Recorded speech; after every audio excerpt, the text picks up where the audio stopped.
Hey guys, HCGChica. How are you guys doing? I'm just checking in to give you a personal update on myself. It's been a little while since I've done that. It's actually day 60 since the end of round 5, so it's been a whole 2 months now. So first thing I know you guys want to know is what my weight is, probably. There's a lot more tied up with what my weight is than for most people, since I do a lot of muscle building when I'm off of HCG. But just so you have the basic stats, my LDW is 117.6. At I think 17.9% body fat, and I'm actually currently 127, so I am almost a full 10 pounds over LDW.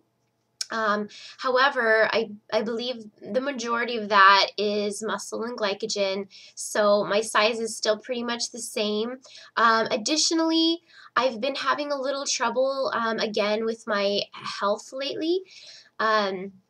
These are issues that I had before, far before I started HCG, and I've just been noticing that I've been having some symptoms that are very familiar to me from the past lately.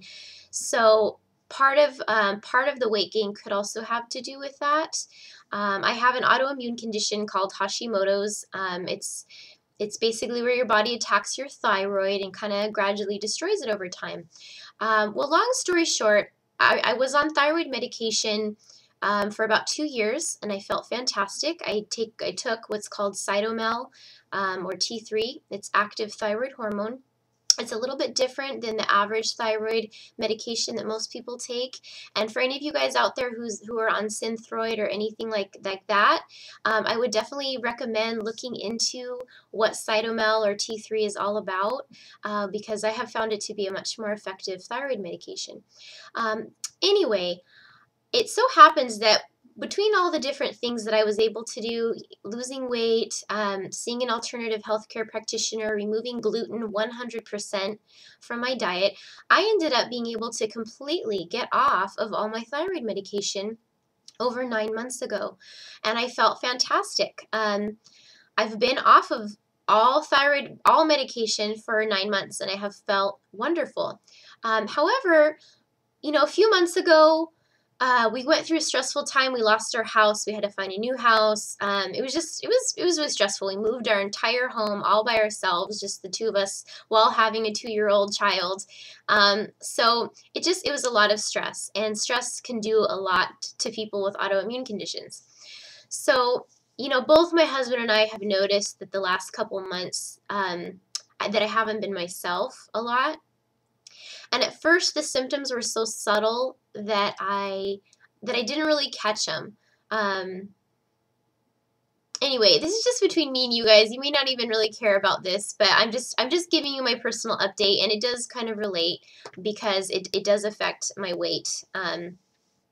So anyway, when people have thyroid conditions, especially things like Hashimoto's, that's not managed well, there's a lot of fatigue involved, sometimes some depression, and also, at least for me, I find that I don't do well with social situations. I get very tired and depressed after spending time with people or interacting with people. I know that sounds totally crazy, but it's happened to me enough times to know that it's true.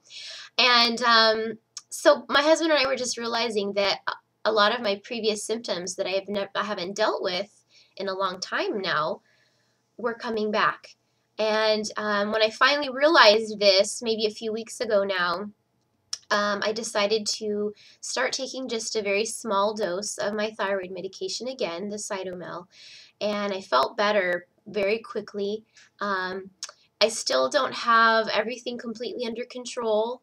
How I've been feeling has really been fluctuating lately, and I'm just definitely not feeling as consistently good as I was.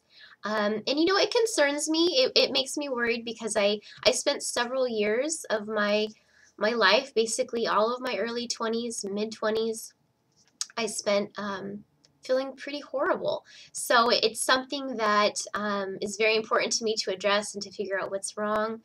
And anyway, basically, if my thyroid and my body is not cooperating as well as it was, I I think that could be affecting my ability to maintain my weight as well. For any of you who've watched any of the rest of my HCG diet journey, you'll know that I've maintained actually almost 100% of my fat loss up until the end of round 5. With no problem. It's actually been fairly easy for me. I do eat very healthy, and even to this day, I still eat very clean, but I definitely have struggled more with the scale going up this time.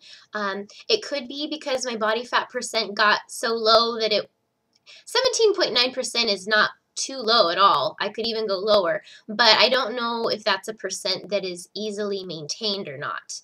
And I've mentioned this on another video. What's important to me is that the body that I have, that it be fairly easy to maintain. You know, none of us want to live for having our body a certain way, right? It's like we want to be able to use our body to do the things we love to do. And of course we want to be able to eat healthy, but I don't want to have to count every single calorie and live, just denying myself everything enjoyable just to stay a certain size. I think that there's a balance there, and that's something that I'm, basically still experimenting with. So anyway, so I kind of don't know exactly what it is that's caused the gain. I know at least 5 or 6 pounds of my gain is muscle, but I do know I've definitely gained, maybe 2 or 3 or even 4 pounds of fat. So like I said, it's either thyroid related, eating too much related, or just that where I'm at now is an actual body fat composition that's more easily maintained. So anyway, I just want to update you guys and let you know what's going on with me. I definitely am in research mode again with my body. I've never been tested for Lyme disease, but I have had my alternative doctor who has done muscle testing on me. Lyme disease has come up as a reading on me several times. So it's very possible that I do have Lyme disease, and it's just never been discovered, which could have caused the Hashimoto's. So anyway, I don't mean to like have a sob story and make you guys feel sorry for me. I'm actually feeling really good today, but I feel like I owe it to you guys to let you know how I'm doing, and just to, I don't want to worry anyone also as far as gaining weight after HCG. If this is the only video you're watching of me after HCG, please don't worry. Watch some of my other videos, because I've done 5 full rounds of HCG now, and out of all but one of them, I was able to maintain my weight very well, with no problem. So for me, it's more has to do with the condition of my health. And again, that's also not HCG related. I've had fluctuations with my health for many years now, and it's just one of those things, but it just also goes to show that even if you do have a health condition, I'm not saying you should do the HCG protocol without having, a physician overseeing you. That is what I chose to do, though, because I feel fairly informed about my health, and I do research everything. But I was able to do the protocol successfully, despite having reoccurring health conditions, both with my thyroid and my adrenals. So, and I'm glad I would do it all over again. I'm very active now. I'm able to go to CrossFit 3 or 4 times a week. I'm very comfortable in my body now, and doing the HCG protocol is actually what helped me to get off of gluten. Originally 100%, and helped me to realize what a difference that made in my health. I was kind of one of those people who didn't really think taking gluten out would make a big difference, but as it turned out, it really did. So anyway, I hope you guys are all doing good, and I will check in again hopefully sometime soon. Take care. Bye.